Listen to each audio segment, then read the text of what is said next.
দুর্গাপুরের বেনাচিতির ধুনড়া প্লট এলাকার 15 নম্বর ওয়ার্ডের বিজেপির দলীয় কার্যালয় থেকে বুধবার বের হয় বর্ণাঢ্য বিজয় মিছিল। পশ্চিম বর্ধমান জেলা পরিষদের 9 নম্বর আসনের বিজেপি প্রার্থী লক্ষণচন্দ্র ঘড়ুইয়ের বিপুল জয়কে কেন্দ্র করে এই মিছিলে পা মেলান অসংখ্য কর্মী ও সমর্থক। গেরুয়া পতাকা, দলীয় স্লোগান, আবির ও বাজনার তালে বেনাচিতির বিভিন্ন রাস্তা পরিক্রমা করে মিছিলটি। বিজয়ের উচ্ছ্বাসে মুখর হয়ে ওঠে গোটা এলাকা। সমর্থকদের অনেকেই একে পরিবর্তনের বার্তা বলে দাবি করেন। স্থানীয় বিজেপি কর্মীদের বক্তব্য, এই জয় শুধুমাত্র একটি রাজনৈতিক সাফল্য নয়, বরং সাধারণ মানুষের দীর্ঘদিনের আশা আকাঙ্ক্ষার প্রতিফলন। তাদের দাবি, এই ফলাফল আগামী দিনে এলাকার উন্নয়ন ও নতুন সম্ভাবনার পথ আরও প্রশস্ত করবে। মিছিল ঘিরে এলাকায় ছিল উৎসবের আবহ। আবির খেলায় ও উল্লাসে সামিল হন মহিলারাও, যুবক থেকে প্রবীণ সমর্থকেরাও। আজ এই পার্টি অফিসটা 2021 সালে উদ্বোধন করা হয়েছে, ঠিক আছে? তখন থেকে পার্টি অফিস চলছে।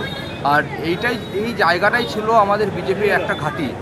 যেই সময় টিএমসির হারমাত বাহিনীরা আমাদের উপর এত অত্যাচার করেছিল, আমরা বেশিরভাগ ছেলেরা ঘর ছাড়া হয়েছিলাম। আজকে আমরা ঘরে ফিরেছি। ঘরে ফিরে মানে এই জয়টা যে আমাদের হয়েছে, এটা সনাতনীর জয়।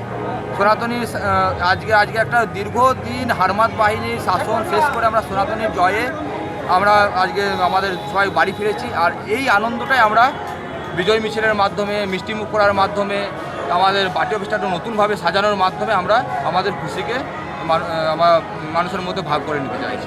Bureau report, street voice digital.